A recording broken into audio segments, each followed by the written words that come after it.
Baker Mayfield is in a prove-it year with the Tampa Bay Buccaneers going into the 2026 season. Look at the moves that the Buccaneers have made in free agency so far. They've let go of Mike Evans and Jamel Dean.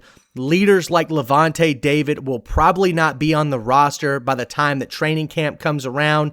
And the offense is not getting much better. As a matter of fact, it's really getting worse. The 3 free agent signings as of this recording that the Buccaneers have done so far: running back Kenneth Gainwell, tight end Cade Otton signs an extension, and then on the defense, linebacker Alex Anzalone signs a 2-year, $17 million deal. I think the Buccaneers looked at the team at 6-2 last season. They saw Baker playing at an MVP level despite the injury bug, and they might have thought, wow, this is our franchise quarterback. But look at the rest of the season.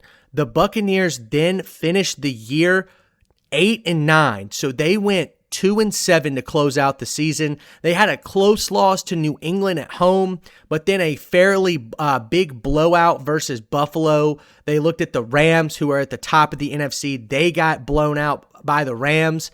Then they lost division games back to back to back. They lost to the Saints, the Falcons, and the Panthers, and Baker did not play well in those games.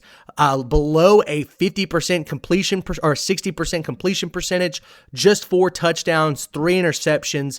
He got sacked 7 times in those 3 games alone.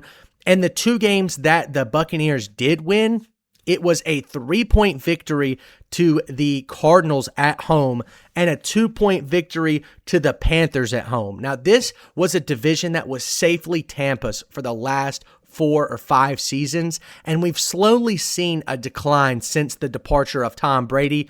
That's absolutely not surprising.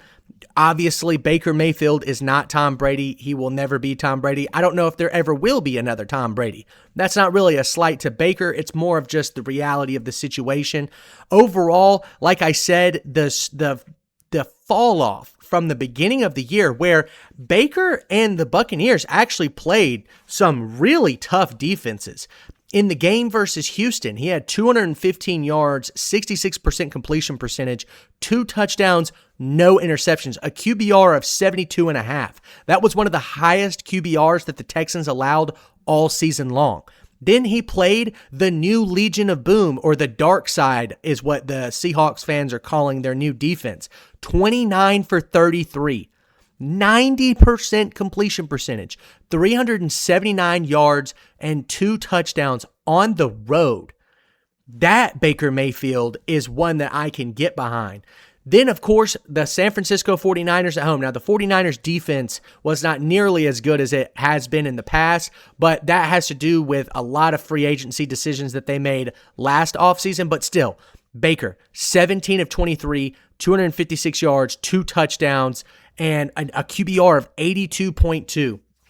Those are the games that Baker looks at and his agent looks at and says, absolutely, Baker deserves a contract extension.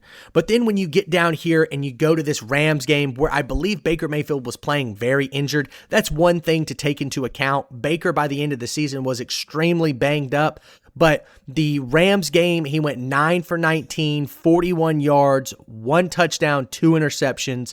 Unacceptable play, even if he is injured. You know, the context of all these games is important, but at the end of the day, you know, records and stats are kind of what rules the conversation and the narrative.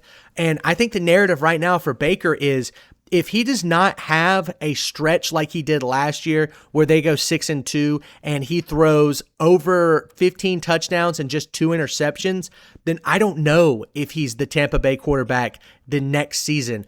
As of right now, he's owed around $11 million in dead cap for 2027 off a void contract. He will be an unrestricted free agent in the 2027 offseason. Now, don't get me wrong. There will be suitors for Baker Mayfield after we've seen all these reclamation projects across the NFL with guys like Sam Darnold, even somebody like Bryce Young, who a lot of people, including myself, said, there's no way he's going to be a starting quarterback in the league. And yet, Dave Canales, Baker's old offensive coordinator, came through and was able to transform Bryce Young in year 2. I also think something that could contribute to the fact that Baker kind of fell off was, number one, teams got the tape. Number two, the Buccaneers had an injury bug, kind of like no other team in the NFC South. And number three, I think going into 2026, this will be his third different offensive coordinator in 3 years. And actually, throughout the entirety of his career, I mean, this is probably new offensive coordinator number 8 or maybe number 9.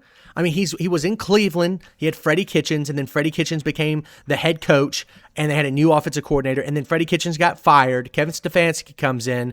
Then he had new offensive coordinators under Kevin Stefanski. He goes to Carolina, new OC, Los Angeles, new OC, and then finally ends up in Tampa Bay, and this is going to be his third offensive coordinator there. So yeah, at least 6, if not 7, new offensive coordinators throughout his career. You know, continuity and consistency are unbelievably key. If you don't believe me, ask Josh Allen when he lost Brian Daboll. You know, ask any other good quarterback when they lose their OC to a coaching job. Sam Darnold is probably going to struggle a little bit without Clint Kubiak's system in place next season. All that being said, I think if you look at Baker going into next year, the Buccaneers will not have a division-winning schedule, so they'll probably have a little bit of an easier schedule. You know, you have Emeka Egbuka, who really turned it on last year, in my opinion, was the standout offensive rookie of the year for the majority of the season. His wide receiving numbers were crazy, but the absence of Mike Evans is going to do a lot of damage to this offense, even without the production that we saw on the field from last season. The leadership qualities, the veteran presence is really what matters there. The offensive line is pretty much going to be the same. The running back room, Bucky Irving, this is something I haven't even talked about yet. Bucky Irving had the mysterious absence for like half the season. That was actually nuts to think about, but you know, Kenneth Gainwell comes in. He was a very consistent option for the Steelers last year. He could absolutely fill that role of Rachaad White, who ends up leaving in free agency. So Baker has got a decent amount of weapons. I think the Bucs will probably try to run the football a little bit more next year, maybe short pass game as well. But the down the field shots are really what makes Baker Mayfield, you know, that's what butters his bread. Not the deep ball, like the 40-yard go route, but the deep corners, the slants, the posts that end up going 15, 20 yards down the field. Baker can deliver a strike. He's got so much grit. He is one of the ultimate competitors of the NFL, and his story is kind of what shows you exactly what it shows you what he's made of, is what I'm trying to say. Do I doubt Baker Mayfield can do this? Not really. It's just going to be a much tougher road than he's had to face over the last few years. And I can already tell you what, you know, any Baker detractor would, or Baker supporter would say right now. Well, you know, the odds were against him when he was in Carolina and he was playing on the scout team, or the odds were against him when he had to get on a plane and then play for the Rams in 2 days and have to go down the field and win a game with a 90-yard drive. I understand, right? But we're talking about normal quarterback situations. This is definitely one that's harder than most. I look at the rest of the NFC South right now, and I think the Falcons might be a little worse off. The Saints are improving. The Panthers have basically shoved their chips to the middle of the table and said, hey, we're going for gold next year. The division is ours yet again. And I kind of believe it. I mean, the Bucs are going to have a stretch like they did last year where they play the best teams in the league and win those games. The first half of the season, they do it. They go up against the Eagles, the Seahawks, the 49ers. All of these teams won 10-plus games, right? And they go 2-1. But then they play the Patriots, the Bills, and the Rams. Once again, 10-plus winning teams, and they go 0-3. 2-3 or 2-4 is not going to cut it there. You've got to go at least 3-3. You know, if you go 3-3 in those games and you lose that, or you win that close one that you lost against Philly, or you win that close one that you lost against the Patriots, and we're sitting here saying the Buccaneers are in the playoffs, the Panthers are thinking about maybe cutting Bryce Young because he didn't make the playoffs for a 4th year in a row. All that being said, it's time to decide. The Buccaneers have got to make a decision on whether or not to extend Baker Mayfield or go into a full rebuild. It seems like a lot of this team is getting older. It's time to win now. They're not really in a position to do so. But let me know what you guys think of Baker and the Bucs' future. Be sure to comment that, leave a like, and subscribe. Thank you guys all so much for watching, and we'll see you next time.